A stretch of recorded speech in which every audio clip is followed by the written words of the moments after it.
Assalamualaikum warahmatullahi wabarakatuh. Yang terhormat Ibu Neneng Ella Fauzia, SEMEC, selaku dosen pengampu mata kuliah Ekonomi Syariah.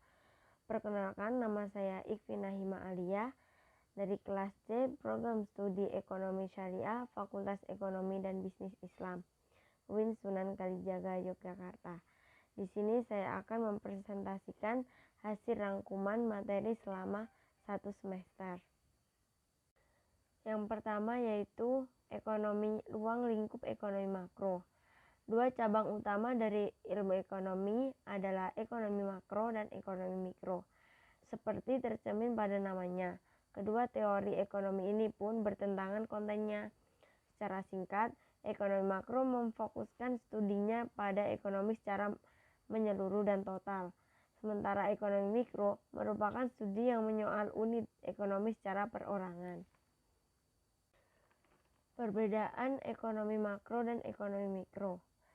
Ekonomi makro merupakan cabang ilmu ekonomi yang mempelajari tentang variabel dalam lingkup ekonomi yang lebih kecil. Contohnya, perusahaan, perilaku konsumen, permintaan, dan lain sebagainya. Ekonomi mikro berupaya menemukan faktor-faktor yang berkontribusi dari sebuah keputusan dan apa dampak pilihan ini terhadap pasar umum. Sedangkan ekonomi makro merupakan studi holistik tentang struktur, perilaku, kinerja, proses pengambilan keputusan ekonomi di tingkat nasional. Ekonomi makro berupaya memahami perubahan dalam produk domestik bruto negara, ekspektasi inflasi dan inflasi, pengeluaran, penerimaan dan pinjaman pada tingkat pemerintahan atau kebijakan fiskal, pengangguran dan kebijakan moneter. Perbedaan utama ekonomi mikro dan makro yaitu ekonomi makro berupaya menemukan perspektif umum di tingkat nasional, sementara mikro berfokus pada perspektif individu di tingkat konsumen. Meskipun penawaran dan permintaan berlaku untuk kedua bidang ekonomi, ekonomi mikro didasarkan pada tren pembeli dan penjual, di mana ekonomi makro berfokus pada sebagai siklus ekonomi, seperti siklus utang, jangka pendek dan jangka panjang dan siklus bisnis. Ruang lingkup ekonomi mikro. Seperti yang diketahui, jika ekonomi mikro berfokus pada hal yang lebih rinci dan spesifik dibanding ekonomi makro. Adapun meliputi ekonomi mikro diantaranya teori harga, teori produksi, dan teori distribusi. Sedangkan ruang lingkup ekonomi makro membahas hal-hal yang berkaitan dengan inflasi dan deflasi. Adapun beberapa kebijakan yang ada di ruang lingkup makro, diantaranya kebijakan fiskal, kebijakan moneter, kebijakan segi penawaran. Efek ekonomi makro pada mikro. Efek mikro pada makro yaitu kondisi ekonomi mikro adalah salah satu dari banyak faktor yang menentukan kebijakan ekonomi makro. Yang kedua yaitu memahami dan menjelaskan konsep permintaan dan penawaran di dalam pasar. Permintaan yaitu jumlah barang yang diminta oleh konsumen pada tingkatan harga dan waktu tertentu yang dilambangkan dengan D atau demand. Mengacu pada hukum permintaan, disebutkan bahwa semakin tinggi barang yang diminta, maka permintaan akan turun dalam kondisi ceteris paribus. Dalam permintaan, ada beberapa faktor yang mempengaruhi termasuk harga barang, pendapatan konsumen, selera masyarakat, harga barang lain, jumlah produksi, dan ramalan masa depan atau masa yang akan datang. Sedangkan penawaran adalah jumlah barang yang ditawarkan oleh produsen pada tingkat harga dan waktu tertentu yang dilambangkan dengan S atau supply.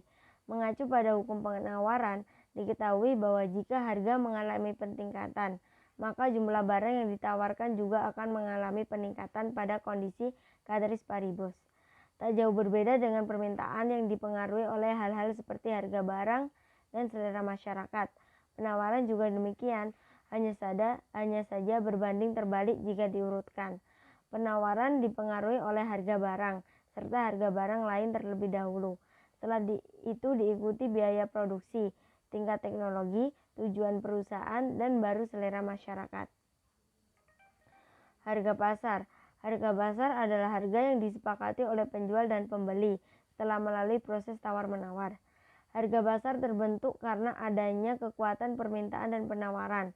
Permintaan dan penawaran akan berada dalam keseimbangan pada harga pasar bila jumlah yang diminta sama dengan jumlah yang ditawarkan. Singkat kata, harga pasar dapat terbentuk jika ada proses tawar-menawar antara penjual dan pembeli, serta ada kesepakatan harga ketika jumlah barang yang diminta sama dengan jumlah yang ditawarkan. Produk domestik bruto dan Customer Price Index. Produk domestik bruto atau disebut dengan PDB adalah jumlah atas suatu produksi barang dan jasa yang mampu dihasilkan negara dalam kurun waktu tertentu. Fungsi dari produk domestik bruto adalah untuk mengukur perkembangan ekonomi pada suatu negara. Manfaat produk domestik bruto adalah mengukur laju perkembangan ekonomi nasional, membandingkan kemajuan ekonomi antar negara, mengetahui struktur perekonomian suatu negara sebagai landasan perumusan kebijakan pemerintah. Mana yang harus kita gunakan, PDB nominal atau PDB real? PDB real digambarkan sebagai nilai moneter dari total penghasilan yang sudah digunakan dengan perubahan harga. Hal tersebut diukur dengan menggunakan harga konstan, sehingga nilainya akan mengabaikan dampak inflasi atau deflasi pada akhir nilai. Oleh sebab itu, adanya perubahan dari masa ke masa ini menggambarkan adanya perubahan kuantitas hasil. Berbeda, sebab indikator yang ada di setiap negara bisa saja berlainan. Angka untuk setiap indikator diperoleh dari berbagai sumber dalam jangka waktu tertentu. Jika kondisi harga tersebut naik dan bertahan, maka inflasi sudah terjadi. Untuk menghitung inflasi dengan CPI, yaitu dengan yang dimiliki oleh pemerintah, yaitu dengan indeks harga konsumen yang menjadi harga rata-rata kebutuhan konsumen. Yang kedua, indeks harga produsen yang menjadi harga rata-rata dari bahan baku atau material untuk kegiatan produksi. Yang ketiga yaitu indeks harga komoditas pada barang-barang tertentu. Yang keempat, indeks biaya hidup pada rata-rata biaya hidup yang dibutuhkan setiap masyarakat. Yang kelima, perubahan harga produk domestik bruto atau PDB. Indikator untuk setiap periode bisa berubah karena disesuaikan dengan kondisi terjadi pada suatu negara. Cara menghitung CPI untuk mengukur inflasi bisa dilakukan dengan menghitung selisih IHK lama dengan IHK baru, kemudian dibagi dengan IHK terbaru dan dikalikan dengan 100%.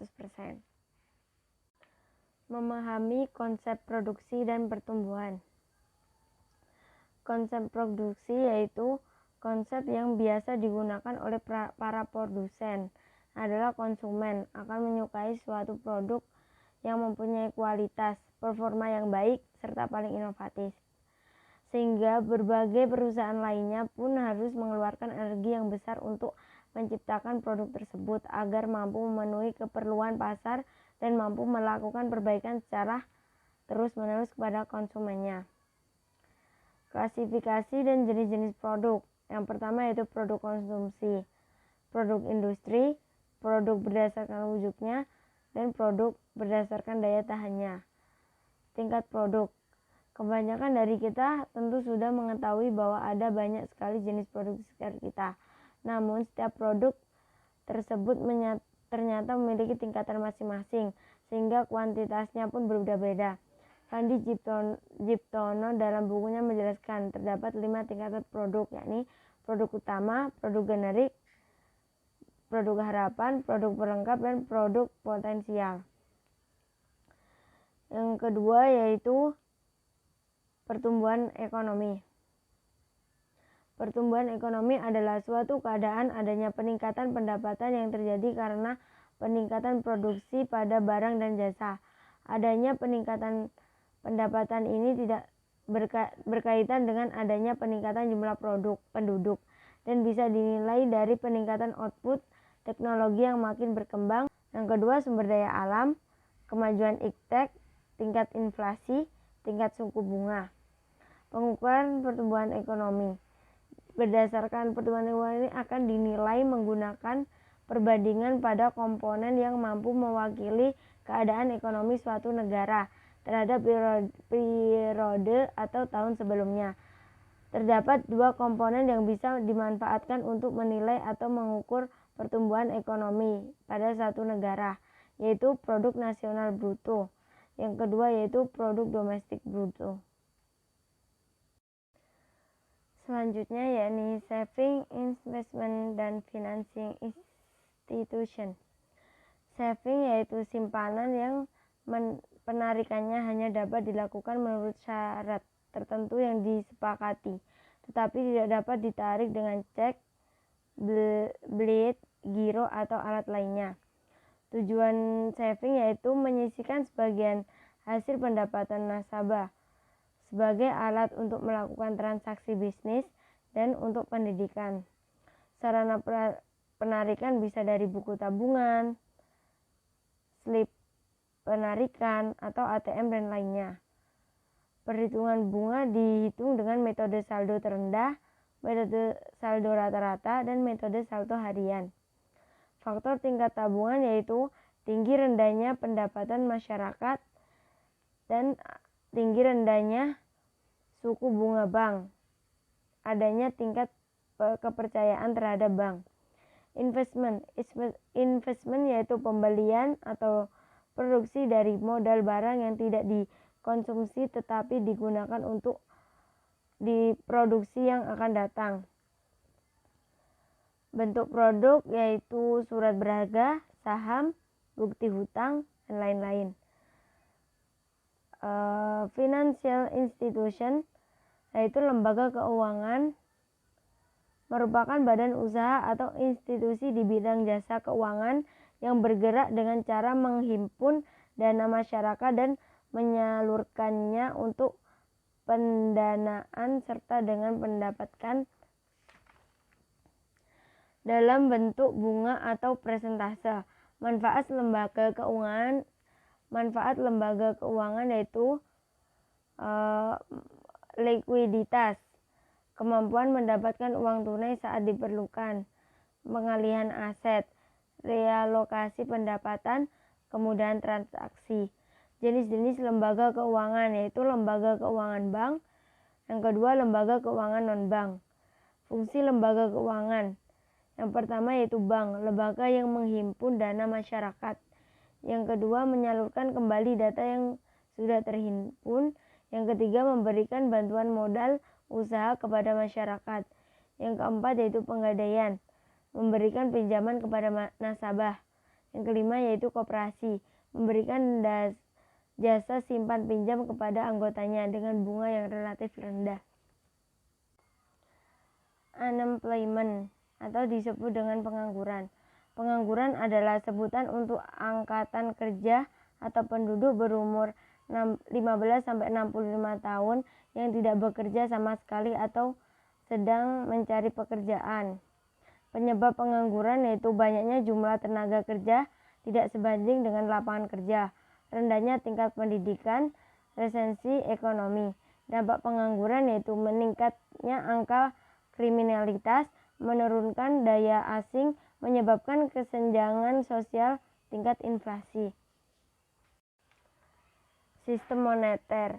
Sistem moneter adalah sistem yang mengatur kebijakan untuk mencapai kestabilan nilai mata uang. Tujuan ekonomi moneter yaitu adanya kesempatan kerja, maka makin besar dalam meningkatkan produksi. Untuk mencegah harga yang semakin naik, maka pemerintah menstabilkan harga sehingga harga tidak mengalami kenaikan setiap tahunnya.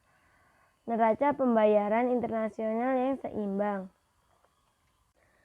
Money, growth, and inflation. Inflasi merupakan suatu proses meningkatnya harga barang secara umum berkaitan dengan mekanisme pasar dan disebabkan berbagai faktor. Sedangkan uang merupakan seperangkat aset dalam perekonomian yang digunakan orang secara teratur untuk membeli barang dan jasa dari orang lain. Open Economy Basic Concept. Open Economy merupakan perekonomian yang melibatkan diri dalam perdagangan internasional, ekspor dan impor, barang dan jasa serta modal dengan Macroeconomics Theory of the Open Economies. Penawaran dan permintaan untuk Leonable Fund serta bursa valuta asing. Jenis-jenis penawaran dan permintaan. Leonable Fund, bursa valuta asing. Pasar untuk Leonable Fund, sistem keuangan yang terdiri dari satu pasar yang disebut dengan pasar Leonable Fund. Bursa valuta asing, pasar kedua dalam model mengerai ekonomi terbuka. Partisipan dalam pasar ini mempertukarkan mata uang dolar Amerika Serikat dengan mata uang asing. Aggregate demand dan aggregate supply. Permintaan dan penawaran agregat adalah keseluruhan permintaan terhadap barang dan jasa oleh pengguna dalam ekonomi. Permintaan agregat menunjukkan hubungan antara keseluruhan permintaan terhadap barang-barang dan jasa sesuai dengan tingkat harga. Faktor-faktor penyebab kurva permintaan agregat bernegatif, yaitu efek kekayaan, dampak harga bunga, efek pembelaan asing. Menurunkan kurva permintaan agregat yaitu dengan cara pengeluaran konsumen, pengeluaran investasi yang direncanakan, pengeluaran pemerintah, ekspor bersih. The short run trade-off between inflation and unemployment. Trade-off antara inflasi dan pengangguran, yaitu suatu pertukaran kepentingan di antara masalah inflasi dan pengangguran. Dengan masalah tersebut harus dikorbankan. Hubungan antara inflasi dan pengangguran hanya terjadi dalam jangka pendek, karena dalam jangka panjang output perekonomian akan kembali pada potensi semula yang mendorong tingkat pengangguran kembali ke awal. Pergeseran kurva Philip, yaitu ada periode awal. Baik, cukup sekian presentasi dari saya. Apabila ada kekurangan, mohon maaf yang sebesar-besarnya. Wabillahi taufiq wal hidayah wa ridho wal inayah. Wassalamualaikum warahmatullahi wabarakatuh.